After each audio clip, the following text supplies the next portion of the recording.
Ah, television where politicians put their hopes and dreams at rest under a well-prepared glare of the journalist. And none has made an executioner's chair an interviewer's chair like Andrew Neil. Enter the precise lawyer, well, and as it turns out, a dodgeball champion, reflexes Keir Starmer. Spoiler alert, neither saved him. Let's come on to policy. You made 10 policy pledges for this campaign. Let's see how watertight they are. Can you guarantee that under your leadership, the 2019 Labour commitments to nationalise water, energy, rail, the Royal Mail, they'll all be in Labour's next election manifesto? I've made that commitment. The pledges I've made indicate the direction of travel, but I am well aware that there's a huge amount of work that needs to be done between now and 2024, because that 2024 manifesto has to reflect the state of the nation in 2024. Neil starts like any good predator with a gentle prowl. By asking Starmer about campaign pledges, he even set the stage. What follows is an Olympic-level verbal gymnastics routine. A pledge is a word. It's your word, Neil jabs. Starmer nods, maybe hoping the camera will pan away if he just looks thoughtful enough. No such luck. Neil presses, but is it in your manifesto? Cue Starmer stammering, pun absolutely intended. Neil doesn't blink. Starmer tries to explain that, yes, it's a pledge, but also, no, it might not make it into the actual manifesto, a feat of non-committal that even a middle manager would envy. Why haven't you declared all the major donors who are funding your leadership campaign? Well, at the beginning of the campaign, the Labour Party set out the rules that we should all comply with, and they briefed us on it. And they involve doing the necessary checks on any donations, and then passing it to the parliamentary authorities so that they can be published. And I'm following those rules. But that's process. That's not process, that's the rules. You're following the process, but there's a bigger principle at stake, that Labour Party members who are being asked to vote for you should know who's bankrolling your... And then, bang, Neil homes in on donations. Who's bankrolling your campaign? He asks with a half smile that seems to suggest that he already knows the answer. And of course, that it's not a pretty one. Starmer repeats the word process, as if it was a magical incantation. Neil isn't having it. He cuts in, faster and quicker than a fact-checker with a coffee addiction. You're hiding behind the process, he declares. Starmer's face flickers from mild annoyance to panic, the kind of look after one realises he has walked into a roast unarmed. The continuity of Neil's focus on transparency made Starmer look less likely to become a Prime Minister and more like someone who answers the questions put at a quiz show without ever studying the question. Your money's coming from? I've been asked that many times. I've said it's coming from trade unions, from crowdfunding, from individual donations. Who's your biggest donor? It's coming from those three. One of my biggest donors was put up on the website, I think, yesterday. Right, that's one of the lawyer.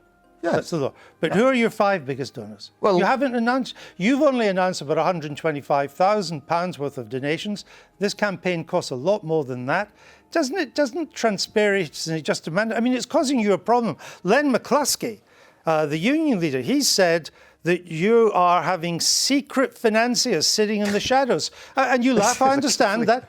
You could solve that tonight by saying, when I leave here, everybody who's bankrolled my campaign... Next comes housing.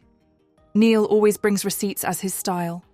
Starmer is asked to justify the fact that 5 out of 7 new houses will go to casual migrants.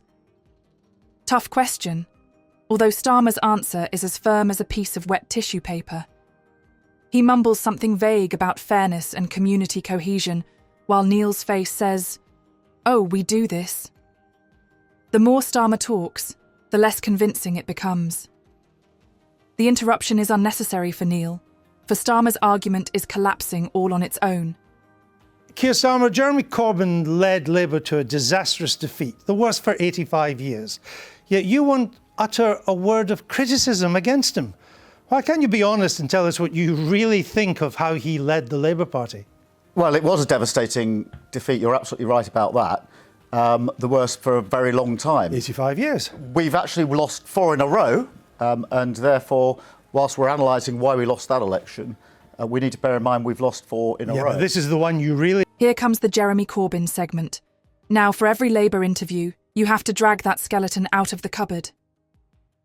The question of Starmer's alliance with Corbyn comes up. Starmer now, with desperate attempts to put distance between himself and Corbyn, tries pivoting.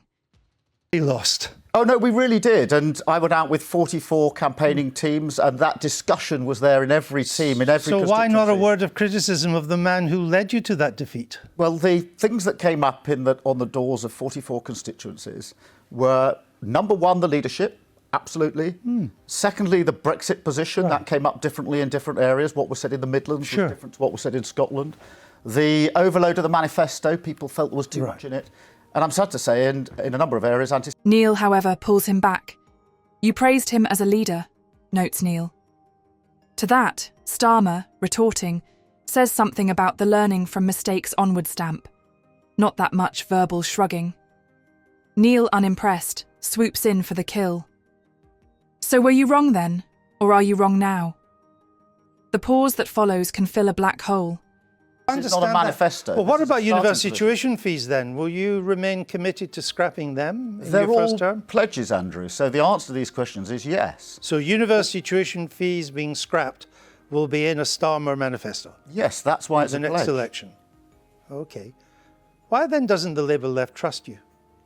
Well, I'm asking members to vote for me in this election. We will find out on the 4th of April what... Starmer previously promised to abolish tuition fees, and this curiosity makes a guest appearance.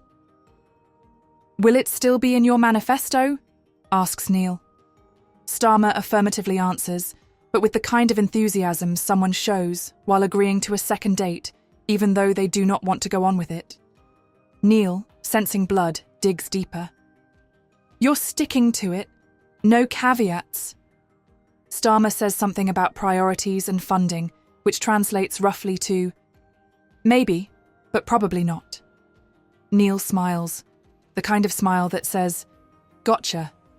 Running a very positive campaign, actually, not just not criticising Jeremy, but not criticising the other candidates, because I profoundly believe that if our party can't pull together and unify, then we're going to carry on losing. And therefore, what I want is to unify the party so that we can be in a position to move forward. And we'll look I at don't the think sort of unity too. thrashing around and blaming X, Y, and Z. But if is you have actually the way nothing to do bad it. to say about it, and I would suggest to you, you cannot plan the future without understanding the past. Unity is that old-time belief. Starmer professed that his campaign had people from either wing of the Labour Party. Neil's response, so what? Starmer conveyed the idea of bridging divides with some difficulty, but by then, Neil's expression was already preparing for the next question. The audience at that moment could almost hear the sizzling sound of Starmer's political ambitions going flat. And if you have nothing bad to say about Mr. Corbyn's leadership now, why did you take part in the attempt to topple him as leader in 2016? Well, in the immediate aftermath of the referendum, I thought we needed a change, and I set out my reasons for it. We then had a leadership election. Jeremy won it convincingly. I accepted the members had put him in as leader, and I then served him for the next 3.5 years. You said it was simply untenable to suggest that we can offer an effective opposition without a change of leader. Here, then, as the interview draws to a close, Neil does his thing most effectively, concludes the whole obstructive exchange in one slicing remark. Starmer's answers, or lack of them, leave even more questions than they resolve. Neil doesn't just put politicians in the hot seat, he makes them reflect on their choices of careers. End note. Couldn't have been better. The last image of Starmer, quite deflated, and maybe even reconsidering the decision to sit across from Neil. What have we learned? Well, probably for Keir Starmer, how the interviews of Andrew Neil would not be the best place to test talking points. But for the rest of us, those interviews serve as a reminder that the truth is a slippery thing, and the job of Neil is to drag it out kicking and screaming. However much you like Starmer, Neil, or just political theatre, this showdown is epic.